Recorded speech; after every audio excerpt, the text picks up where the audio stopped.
Okay, so first of all, I have to apologize for the sound. For some reason, the microphone that I was using stopped working. So I apologize for the low quality of sound. I'll try to speak a little bit louder.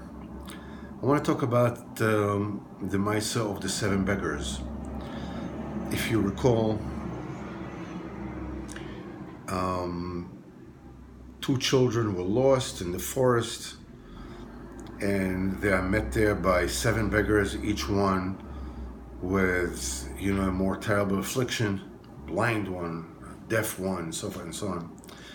And each and every beggar gives the children bread and gives them a blessing. They should be like him, and leaves them. Then they get to town, and the beggars of that town decide, there's a boy and a girl, so let them get married. They make a chasana, they take from the leftovers from the Suda of the Melech, of the king. And what happens is that the children start crying and longing, for the beggars that they met in the forest. And when they were longing for the beggar with the blind one, the first one, he came and he gave them as a present that which he has blessed them with. And he explained to them what his supposed blindness was all about, which is really not looking at this world and everything this world has to offer. And so it happens with every subsequent beggar. They were longing, they were crying and saying like, wow, we wish, where can we get this beggar? And he came. So I'm not getting into the stories themselves, each and every one of them. This is probably, not probably, but without any doubt, the most astonishing piece of literature on any level. Artistic, spiritual, philosophical, any which way you want to look at it, ever created by men. Bevadai. But in that particular Nakuda, there's something very, very important that Rabbeinu teaches us. We all are stories of our results of our own stories. My parents did this, and my father did this, and my father never did this, and my mother never this or did this, and my father was the weak one in the house, my mother was the stronger one in the house, or the other way around, or whatever. And the teacher, he humiliated me, and this one did that to me, and this one did that to me. And ultimately, if we dare actually being really honest with ourselves, we have the same tightness to HaKadosh Baruch Hu. Bevade chas v'chalila, chas HaKadosh Baruch Hu, kol ma David Rachmonu l'tava v'idavade bevade. Even if your parents totally bent you out of shape, they've never done any good. They didn't do anything good. Did you ever sleep in the street? Did you ever pick your food out of the garbage can? Do you ever have to do that? Didn't you always have clothes to wear?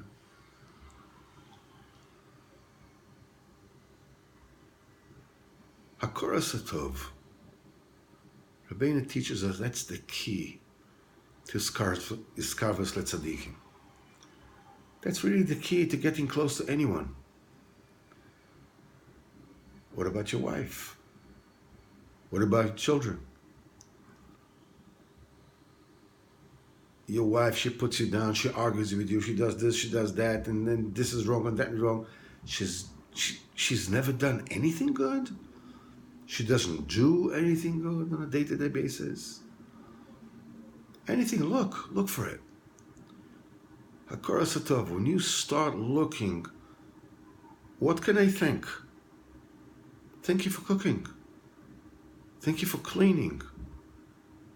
Well, she doesn't cook ever? Okay, but what does she do? Look for good. Your parents, Kadosh Baruch Hu, a friend that said no to you now and you're so angry, you're so upset. How selfish is he? He never did anything good for you. Never did you any favors. There's a Rav who was caught doing some things which are not nice, And he was moide that he did that. And as a result, his entire kehillah fell apart. One of the members of that kehillah was talking about this Rav, and he said, this guy, he is like the worst, and he's the this, and he's the that, and whatever.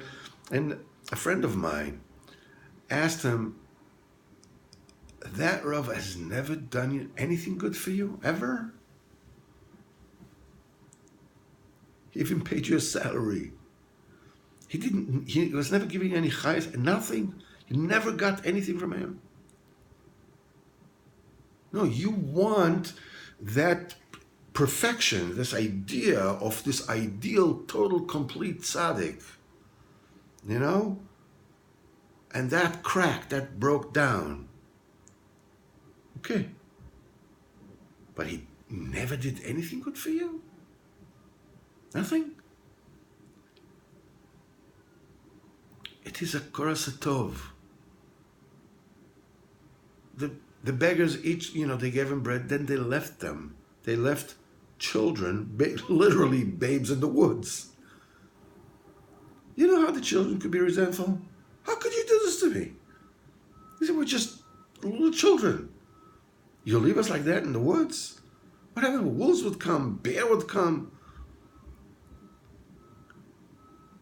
They're full with Hakaras Hatov, thank you for giving us bread. And they long for them. I wish they could see us right now.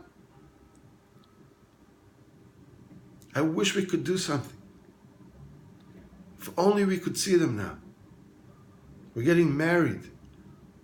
That is such favor.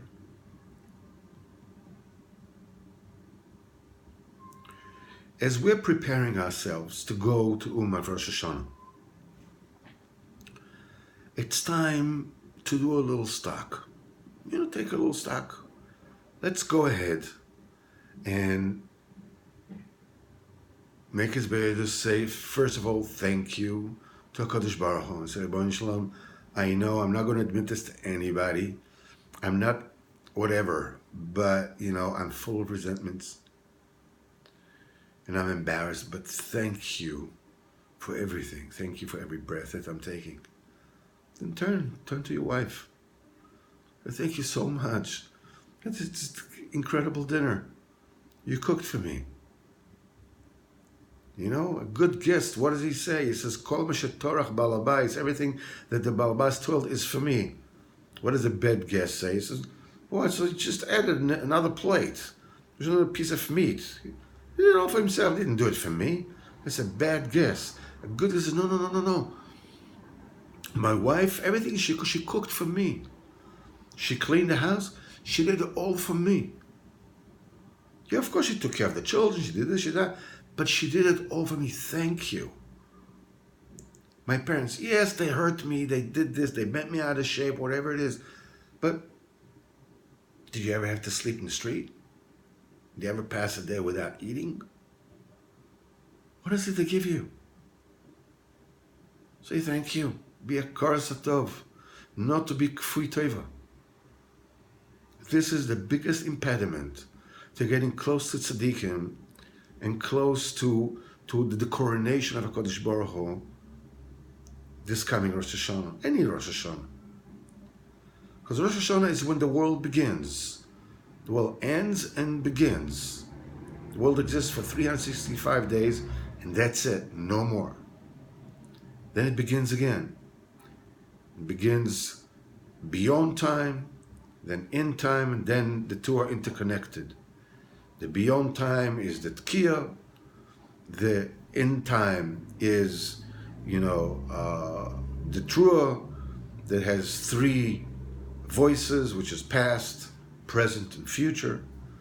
Then it has Trua, which is the connection. It's on one hand, it's a one line, the other hand, it's with a lot of stops. It's the connection of above time, beyond time, and the year can start. The Moichin can come in, and so forth and so on.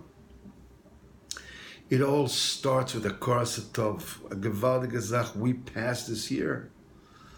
Thank you. My wife, thank you. My parents, if they're alive, thank you. If not, say it before HaKadosh Baruch Hu, thank you for giving me these parents. What am I going to do with my resentments? You're going to put them aside. Start with a Koros Hatov. To HaKadosh Baruch Hu, to Rabbeinu, to your family, to your friends. And Bezat Hashem, with that schus, we'll all be nechtav and nechsav and nechtam, chaim tov and shalom. Very, very good year, Bezat Hashem. Kol tov, Bezat Hashem. See you in Oman.